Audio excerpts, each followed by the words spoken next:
Having a Play-Doh box ready to be used is one of the easiest ways to set up an activity for your child and to foster some independent play. So today, I'm going to show you how you can create this magical box.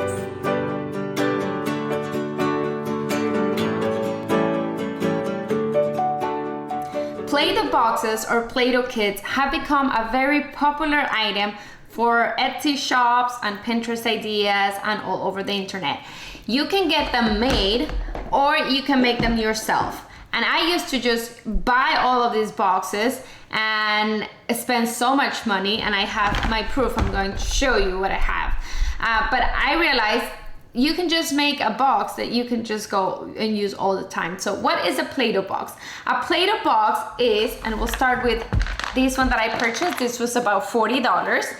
And it's a theme-based box, which has obviously some Play-Doh. And it has a theme. So this is the ocean one. It has all these little creatures and toys that they can play with and create a little small world environment. They have little loose beads that they can poke into it. So it has all different themes. So I used to buy a box every time I wanted to make a bid. So this was our ocean theme. So usually you have a section for the Play-Doh and a section for the tools and the little creatures to play with. I also got,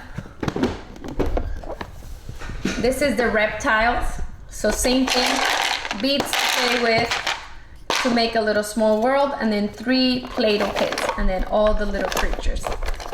This doesn't go with it, I added that.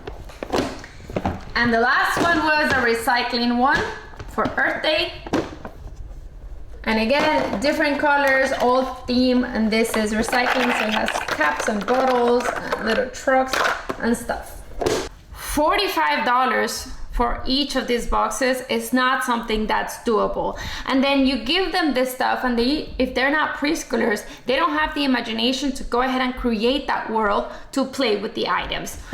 So after all my research and after everything that I spent my money on and I went through it, I created what it's called the Play-Doh box.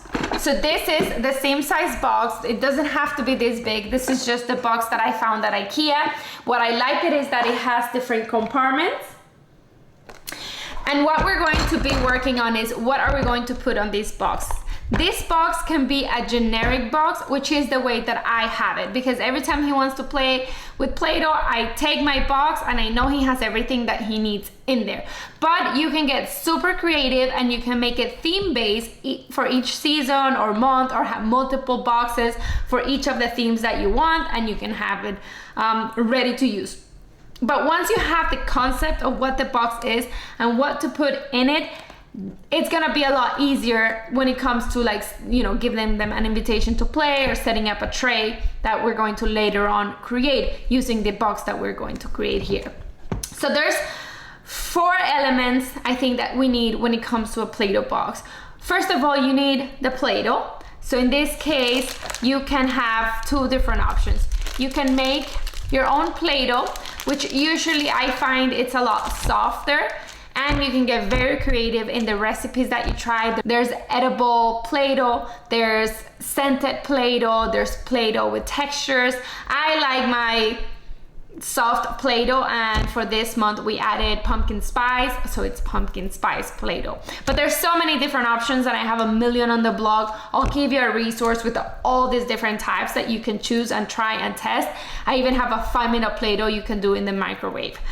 The other option is you get the kits and you just buy these, or even the dollar store has a few of the options. They are a little plasticky, I feel. They're non-toxic, but that's an easy way to do it. So first things first, for a Play-Doh box, you need Play-Doh. So now on each of the compartments, what is it that we need? We need things that make marks. So what can we use with our Play-Doh that can make a mark? These wooden pins, rolling pins, have little creases, so it will make a nice little print. I also DIY this. So the dollar store had these little wooden houses, and these wooden blocks I saw them smaller, but at Amazon you can buy them. And I hot glue different wooden pieces. So they sell them on all of these different thematic, and they're kind of basically just stamps. You can use rubber stamps, the ones that are not pre-inked. You can use those as well for your Play-Doh. I even hot glue shapes. That's a terrible shape here. With hot glue right onto it, and it makes a nice little print. I've seen people use toilet paper rolls and make little prints with the hot glue, and it makes like awesome prints. I haven't tried that, but I've seen it. You can use Play-Doh stamps. So these are stamps that are made for Play-Doh. So these are just the alphabet. You can use that. So anything that can make a print. Look, right here in my office, I have these little beads from the dollar store. This will make nice little circle prints on the Play-Doh. Should we try it? What you want to do is, oh, you see? Nice little prints. So what you want to make sure that your box has is something that they can poke and, you know, make little prints on. Which takes me to our poking number 2. So another little area you can do is, I love sticking things in. And I learned that at the beginning when they're starting to learn how to use Play-Doh, that's one of the easiest things to do because it doesn't require a lot of creativity and a lot of thinking. It's just basically cut up straws, or a favorite one is candles, because they are familiar with the birthday and they can go ahead and poke these. Cut up straws, sticks, buttons. I love buttons. I used to take buttons and Play-Doh for my oldest son when we had basketball games, and Manu would sit next to me and he would play with the Play-Doh and stick the buttons in, and that was his activity. Pretty? No, but it worked. And then on the third thing that you want to do is you want things to use to cut. So this is where they're a little more advanced. Some of the Play-Doh kits already come with like little knives. I actually bought this one. This is a butter knife. So this is meant for the kitchen, but it's not sharp. So I love this one. It's nice and big, and you know, I use it for my Play-Doh kit. So don't be afraid to be stuck to like Amazon Play-Doh kits. What do they buy? Just think about like, can this make a mark? Can this be useful to cut? Scissors, if non-sharp scissors, could be something you could be added to. This is from one of the kits. So this actually could be mark making, or it can actually be used to cut. And then the last thing that I would add is I would add little creatures. So if your child is into, these are really ugly creatures, the box that I opened. But if your child is into reptiles right now, I would go ahead and add a few of those. If they're into dinosaurs, I would add a few of those. If they're into cars, I would add a few of those. And that's what makes a Play-Doh box. You have something that makes marks, you have something that that you can poke, and then you have your theme, which is whatever creatures you have. Then it comes really just to how creative do you want to be. Do you want to go the lazy way, which is what I did? It's like whatever Play-Doh we're working on right now, here you go. Cookie cutters also make nice little prints. And I have my generic things that, you know, always work. When I get inspired, when I'm like in the mood for the season, I will go ahead and put a little more effort into what I put into my box. What I like about my box is it's always ready to go. If I want to pop up, you know, if I want to give out an easy activity, I just grab my box and I just give it to him, and I know that he has all the tools in there to go ahead and play, basically. If you tell me that he wants to play with Play-Doh and I have the Play-Doh in the garage and the cutting tools in my kitchen drawer, and then the candles in the party supply section, the chance that I'm gonna put all that together within a minute while I'm trying to make dinner, it's very slim. I'm not going to go to all that work just so he can play with Play-Doh. But if I have a box that it's always ready and always done, I can just go ahead and facilitate play for him a lot easier. So, do you have to have a box that is separated in containers? You don't. You can use a shoebox, a regular box. I like it because it's just keeps things organized, but you can use silicone cupcake holders. to put little beads inside and kind of organize the box. This box is the Glick box from IKEA. At this very moment, as I'm filming this video, it's out of stock, but it's I think it's like a $3 or $4 box. But you can look for boxes around the dollar store, but you can make smaller kits using the dollar store jewelry box, or in the auto section, in the automobile section, they have like a little bigger box. I think it's in the tool section actually. So look around, go to Walmart, go to the jewelry making section. They have boxes like this for people to put like their buttons and their needles and their yarn. So there are boxes out there. You don't have to do the specific one. It doesn't have to be this big. I do notice is that a lot of the tools that we use are kind of big and chunky, so you're gonna need a little box. Ziploc bags are also great to keep things together inside a box that might not have compartments. Now that you know what goes into a box and what I like to use, I'm going to tell you why I don't like most of the kits that are sold out there.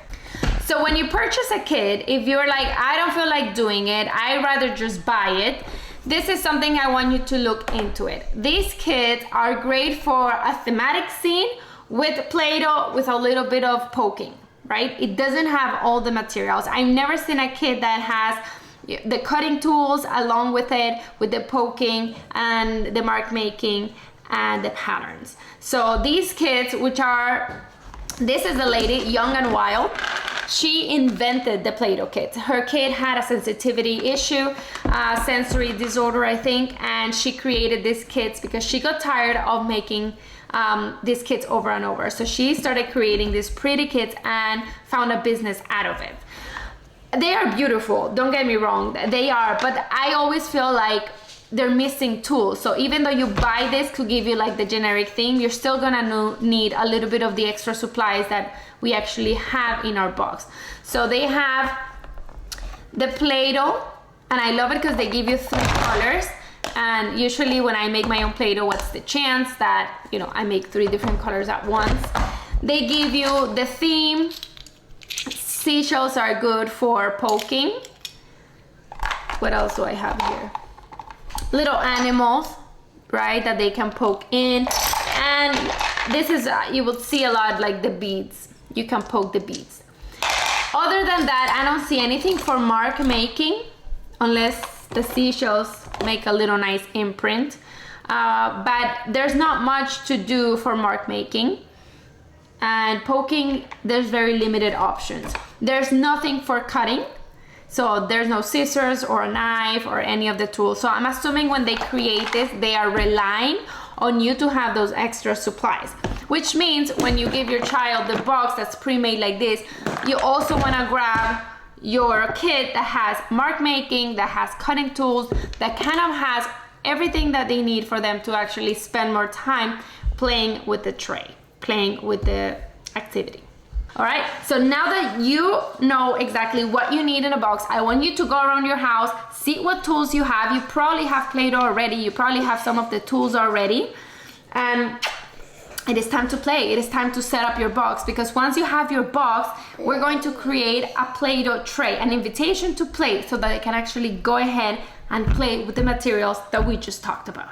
Lots of visuals, lots of videos. So get your box ready. I have a few suggestions in the Amazon recommendation list that either I have or I think they're a great resource if you don't have it already. So go ahead, get your box ready, share your box, your photo in the Facebook group. I can't wait to see it. If you find like awesome finds, if you go to Target, to the dollar store, to Amazon, and you find like a great little purchase, go ahead and share it too, so that we can all go shopping and try it ourselves. So I think that's it. Let's go. You wanna go play with Play-Doh? Yeah, so I'm gonna go play with this Play-Doh, and then you go shopping and go make your box, and I'll see you on the next video.